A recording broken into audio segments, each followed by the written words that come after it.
Ingin panen cabai Anda lebih maksimal? Mari kita simak video podcast episode kali ini, karena saya akan menjelaskan tentang faktor-faktor apa saja yang mendukung panen cabai lebih maksimal.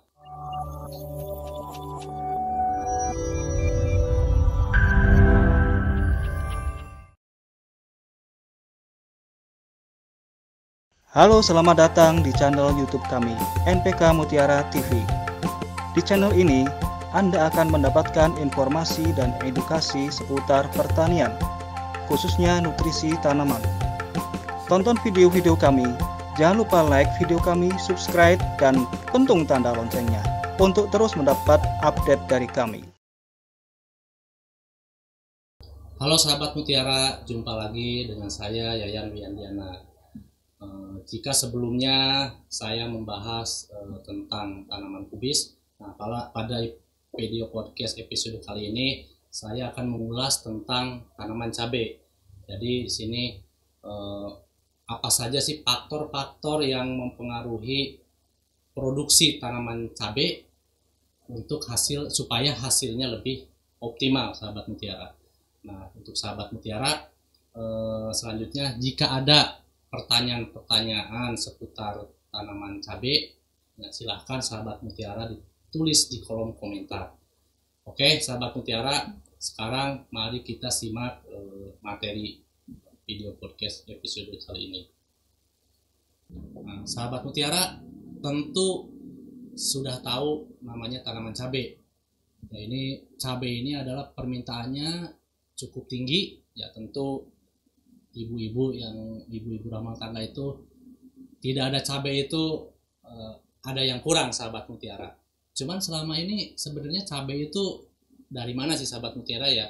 Ya ini sekilas saja sih, sebenarnya cabai itu bukan asli tanaman kita, sahabat Mutiara ya. Memang ketika dulu zaman penjajahan itu baru dikenalkan tentang tanaman cabai, sahabat Mutiara. Nah, sahabat Mutiara, sebenarnya cabai itu kenapa banyak diminati oleh para petani? Karena ya pertama dia bisa ditanam di dataran rendah sampai dataran tinggi, sahabat Mutiara. Jadi mau ibaratnya di dekat pantai ataupun di pegunungan itu bisa ditanam, sahabat Mutiara. Nah, selanjutnya cabai itu merupakan salah satu tanaman yang golongan soanaceae ya. Soanaceae itu ya ada tomat, ada cabai lah dan terong, biasanya terung-terungan. Itu adalah salah satu jenis tanaman yang termasuk golongan Solanaceae. Tapi kalau dari semua golongan ini memang yang paling banyak yang diminati itu memang tanaman cabai, sahabat Mutiara. Nah, selanjutnya untuk tanaman cabai ini tadi saya sebutkan di awal bahwa dari data BPS 2019, jadi dari luas panen ini ya di Indonesia ini, cabai ini adalah salah satu komoditi yang memang dari luas areal itu paling tinggi, sahabat Mutiara, dibandingkan dengan tanaman-tanaman yang lainnya. Jadi kalau misalkan ya di slide bisa dilihat itu cabai itu paling tinggi di antara tomat ataupun kubis ataupun kentang, sahabat Mutiara. Selanjutnya dari segi ekonomi, cabai itu kan memang kadang harganya selalu menggiurkan, sahabat Mutiara.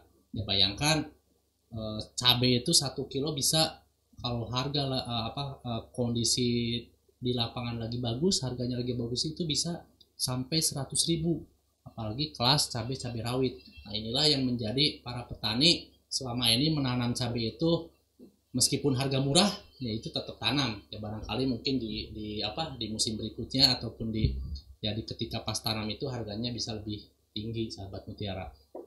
Cuman memang berdasarkan data BPS juga ya, per hektar itu ya memang di kita itu rata-rata ini ya, rata-rata itu bisa 8 sampai ya hanya 8 sampai 9 ton lah, atau di mandeg paling tinggi 10 ton. Nah, dengan memang populasi rata-ratanya sekitar 20 ribuan per hektar. Itu ya di daerah pegunungan itu segitu, terutama untuk cabai keriting ataupun cabai besar ya di kisaran 20.000, jarang sampai ada yang 30.000, sahabat Mutiara, seperti itu.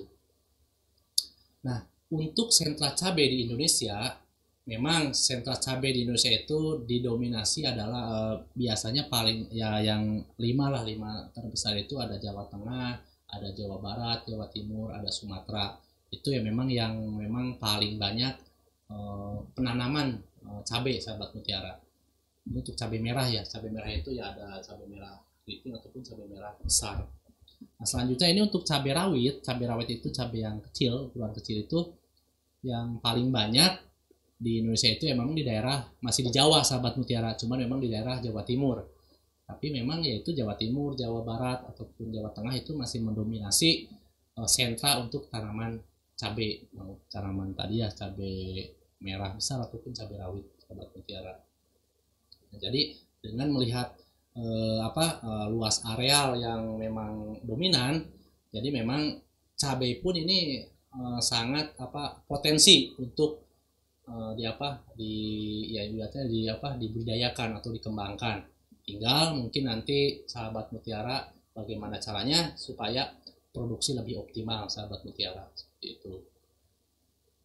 Nah, berbicara produksi yang lebih optimal, sebenarnya ada banyak faktor sih yang mempengaruhi hasil pertanian supaya hasilnya bisa lebih optimal sahabat mutiara. Mungkin kalau kita dulu lagi sekolah ataupun ya di dunia teori lah, kita lagi sekolah dulu ada namanya panca usaha tani sahabat mutiara, ya mungkin tahu lah para petani itu panca usaha tani itu tahu. Yang pertama ada bibit yang unggul, terus ada pengairan, ada pengendalian OPT, terus ada apalagi irigasi itu pengairan, terus pengolahan lahan ataupun cara budidaya. Nah, di sini saya akan sedikit mengulas tentang sebenarnya apa saja sih faktor-faktor yang mempengaruhi supaya hasil pertanian itu bisa lebih optimal.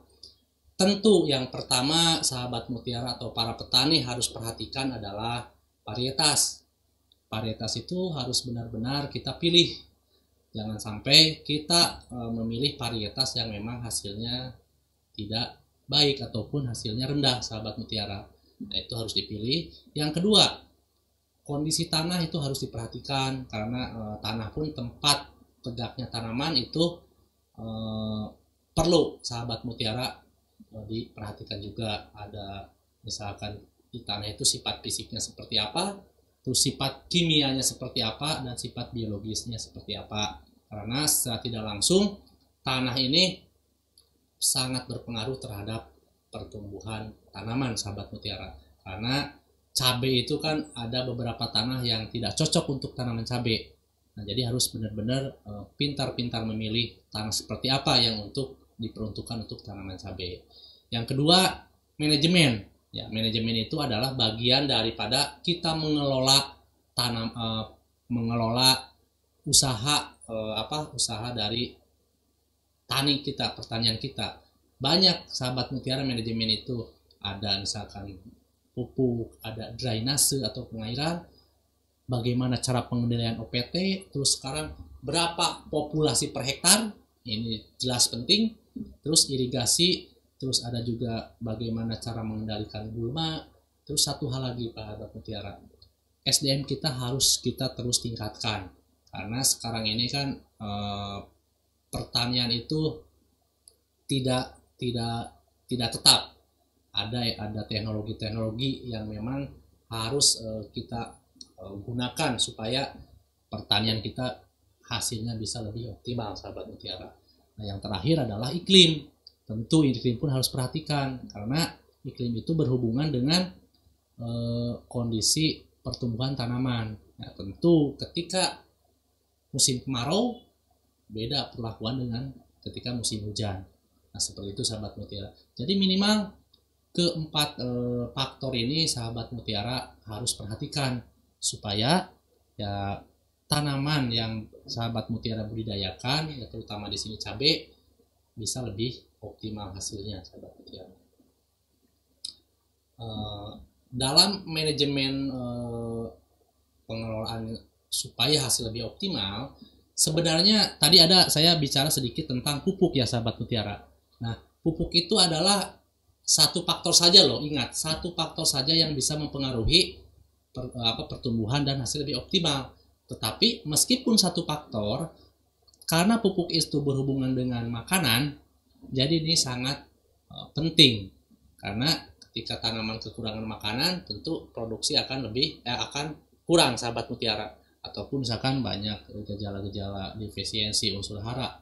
Ya, kalau defisiensi unsur hara terjadi, ya tentu produksi bakal tidak baik ataupun tidak optimal, sahabat mutiara. Oke, sama halnya dengan tanaman-tanaman lainnya.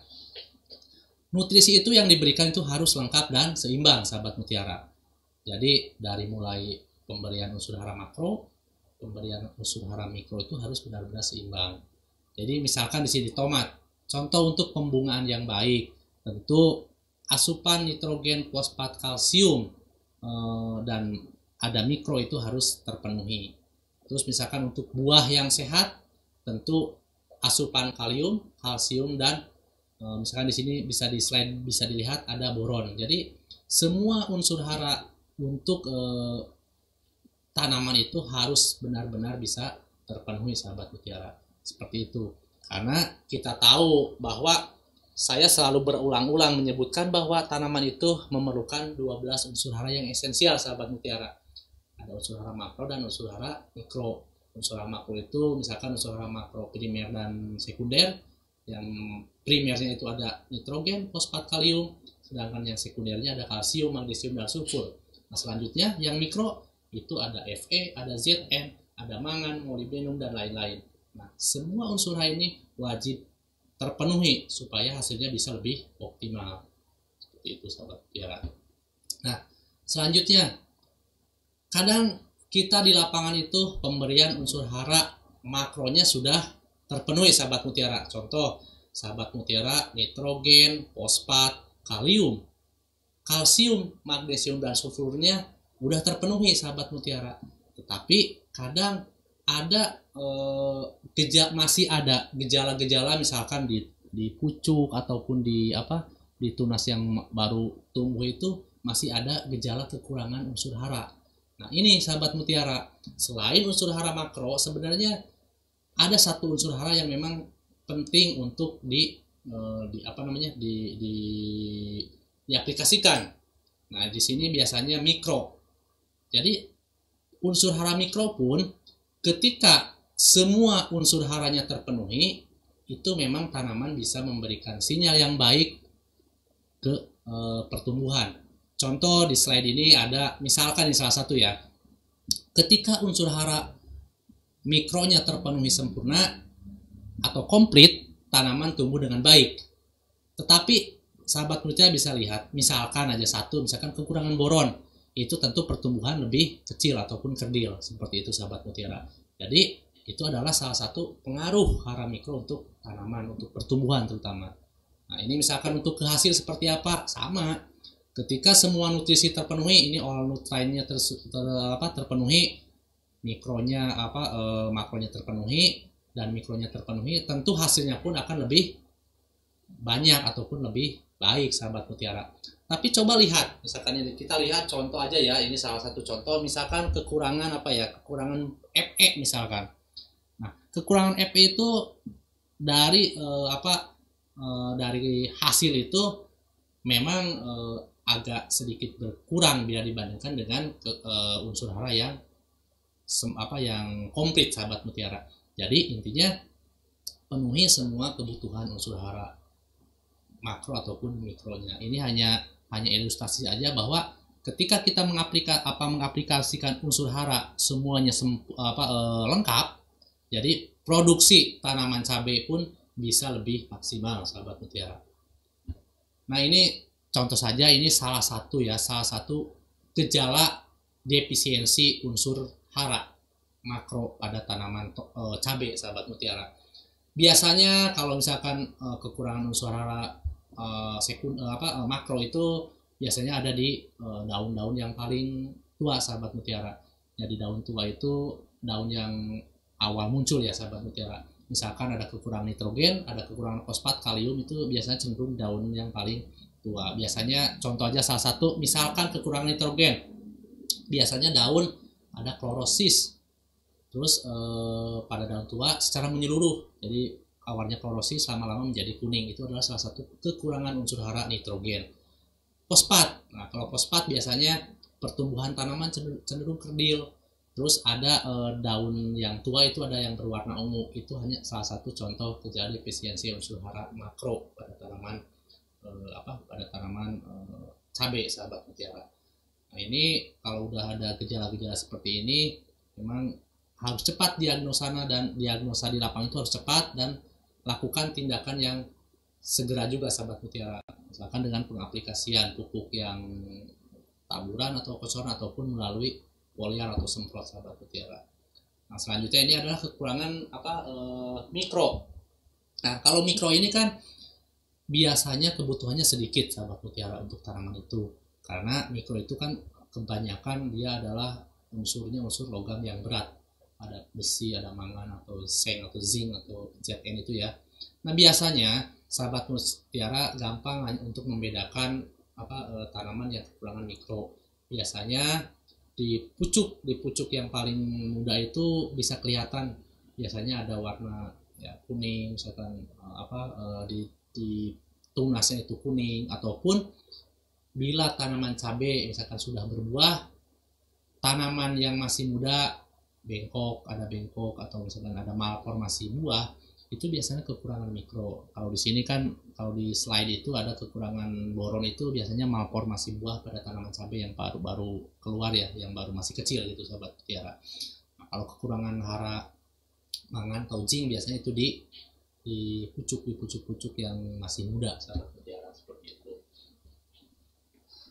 Nah, selanjutnya sebenarnya seperti apa sih konsep pemupukan berimbang, sahabat mutiara? Tentu di awal saya sebutkan, penuhilah 12 unsur hara esensial. Nah, ini sini ada nitrogen, ada fosfat, ada kalium, kalsium, magnesium, dan sulfur.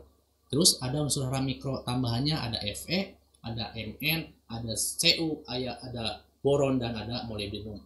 Nah, kesemua unsur hara ini itu wajib terpenuhi untuk tanaman cabai, sahabat mutiara. Ingat, wajib terpenuhi di setiap fase pertumbuhan tanaman. Tentu di fase vegetatif, fase generatif, dan fase pembesaran buah itu wajib terpenuhi. Nah, nanti di slide berikutnya ada tentang seperti apa sih konsep pemupukan berimbang yang direkomendasikan kami ya, PT Merauke Tetap Jaya. Jadi setelah semuanya terpenuhi, ke-12 unsur hara esensial ini terpenuhi, produksi panen cabai Anda minimal sesuai genetik dari bibit yang sahabat mutiara pilih. Itu seperti itu, sahabat mutiara. Nah, ini ada konsep pemupukan yang kami sarankan ya dari PT Merauke Tetap Jaya. Biasanya di pas pengolahan lahan ini, ingat pengolahan lahan ini biasanya kan sebelumnya memang ada pengapuran dulu ya, sahabat mutiara, pengapuran dulu. Terus untuk pupuk dasar kami rekomendasikan adalah SS Amopos dan subur kali. SS Amoposnya sekitar 20 gram per pokok, terus subur kalinya sekitar 10 gram per pokok. Jadi misalkan nih sahabat mutiara mau tanam 1000 lubang ya, 1000 pohon, tinggal kali aja 1000 kali 20 gram berarti berapa? 20 kilo. Tambah subur kalinya 10 kilo, jadi total 30 kilo untuk 1000 pohon. Atau sahabat mutiara misalkan pengen tunggal, sahabat mutiara tinggal pilih aja, misalkan pakai mutiara NPK mutiara 1616, dosisnya 40 gram per pokok. Seperti itu sahabat mutiara untuk pupuk dasar ya. Pupuk dasar ini diaplikasikan biasanya sebelum tutup mulsa. Biasanya 7 hari sebelum tanam ya. Jadi 7 hari sebelum tanam, sebelum tutup mulsa diaplikasikan dulu, ditebar secara merata, baru ditutup mulsa. Itu dosisnya seperti yang telah di slide, sahabat mutiara. Nah, ini adalah pupuk susulan. Jadi cabai itu minimal sahabat mutiara 12 kali kocoran itu sudah oke lah, sudah baik untuk hasil yang optimal ya. Kalau misalkan lebih dari 12 seperti apa? Ya lebih baik sahabat mutiara. Apalagi golongan-golongan cabai keriting, cabai rawit itu kan cenderung dia lama gitu ya, dia bisa berumur lama, beda sama cabai besar. Nah ini rekomendasi yang saya sarankan ini untuk cabai besar sahabat mutiara. Untuk pupuk susulan, kami biasanya di usia 7 hari dan 14 hari setelah tanam. Pupuk yang dipakai apa? Pupuk yang dipakai untuk awal Mutiara Sprinter sama Karate Boron. Jadi Karate plus Boron. Jadi dua pupuk itu untuk di awal. Kenapa saya harus memasukkan Sprinter? Biasanya di awal itu tanaman cabai itu memerlukan suplai N yang lebih tinggi daripada unsur yang lainnya. Makanya ini 2 kali dulu dikocor atau ditabur ya. Kalau saya di sini sistemnya sistem pengecoran. Jadi itu dosisnya itu 2 kilo NPK Mutiara Sprinter ditambah 2 kilo NPK kalsium Karate plus Boroni. Itu dicampurkan dalam 200 liter air atau 1 drum biasanya. Nah ingat ini untuk 1000 pokok sahabat mutiara. Jadi untuk 1000 tanaman. Per tanamannya dikocor sebanyak 200 ml. Jadi 2 kali 7 hari setelah tanam dan 14 hari setelah tanam. Ini di masa vegetatif ya sahabat mutiara. Selanjutnya ini masih di masa vegetatif, kita rubah dulu perlakuan NPK-nya sahabat mutiara. Nah biasanya di umur 21 dan 28 ini untuk cabai ya, untuk cabai itu ini bukan peralihan sih, dia menjelang mau ke generatif. Nah untuk menjelang ke generatif, kita kita aplikasikan NPK Mutiara 1616 sebanyak 2 kilo ditambah Karate plus Boroni sebanyak 2 kilo. Sama ya sahabat mutiara, dilarutkan dalam 200 liter untuk 1000 tanaman dan nanti per tanamannya dikocor sebanyak 200 ml seperti itu. Nah, setelah umur 5 sampai 8 minggu setelah tanam, biasanya tanaman cabai itu memasuki fase generatif. Jadi fase generatif itu tanaman cabai itu sudah mulai keluar bunga sahabat mutiara, dia mau menjelang ke keluarnya buah perdana ya biasanya. Nah, biasanya di 5 sampai 8 minggu setelah tanam. Nah, untuk di posisi ini sahabat mutiara NPK-nya itu harus sudah dirubah ke NPK yang kaliumnya tinggi sahabat mutiara. Kami rekomendasikan Mutiara Grower sama Karate plus Boroni. Jadi Mutiara Growernya sebanyak 4 kilo, terus boroninya tetap 2 kilo ya. Sama ya sahabat mutiara, ini dilarutkan dalam 200 liter untuk 1000 tanaman dan tetap dikocorkan untuk dikocorkan per tanamannya 200 ml sahabat mutiara. Untuk usia 9 minggu sampai 12 minggu itu kan tanaman cabai itu mulai berbuah. Biasanya di fase ini kalau misalkan tanaman cabai merah besar terutama ataupun yang keriting mau dimerahkan, ini adalah siap-siap butuh kalium yang banyak sahabat mutiara. Jadi di sini hanya dirubah adalah NPK Mutiara Growernya ditambah 2 kilo dari yang tadi 4 kilo jadi 6 kilo sahabat mutiara. Jadi di fase ini 6 kilo NPK Mutiara Grower ditambah 2 kg Karate plus Boroni. Sama ya, untuk 200 liter nanti dikocor 200 ml per tanaman. Dosisnya ini untuk 1000 tanaman sahabat mutiara. Oke sahabat mutiara, seperti itu. Nanti sahabat mutiara tetap pantau media sosial kami, karena di media sosial kami juga banyak edukasi tentang produk ataupun tentang tanaman-tanaman yang dibudidayakan sahabat mutiara. Kami ada channel YouTube, kami ada NPK Mutiara TV, jangan lupa di subscribe dan pentung tanda loncengnya. Terus selain itu kami ada komunitas NPK Mutiara ya di Telegram. Jadi di sini sahabat mutiara bisa berdiskusi seputar semua tanaman sahabat mutiara. Jadi kalau sahabat mutiara ada pertanyaan-pertanyaan yang berhubungan dengan tanaman ataupun pupuk, sahabat mutiara bisa diskusi di sini. Jadi silahkan gabung di komunitas NPK Mutiara kami di Telegram. Nah, selanjutnya ada juga di website kami ada npkmutiara.com. Nah, ini lebih lengkap sahabat mutiara, silahkan dikunjungi npkmutiara.com. Jadi sahabat mutiara bisa mau tahu tentang brosur pemupukan cabai, tomat ataupun yang lainnya sudah tersedia. Selanjutnya kami juga ada Facebook ya, Facebook Merauke Tetap Jaya. Jadi silakan sahabat Mutiara di like Facebook Merauke Tetap Jaya. Terus satu lagi ada akun Instagram Merauke Tetap Jaya, silahkan di follow. Oke, sahabat Mutiara, jadi sebenarnya simpel saja untuk produksi tanaman cabai yang lebih optimal.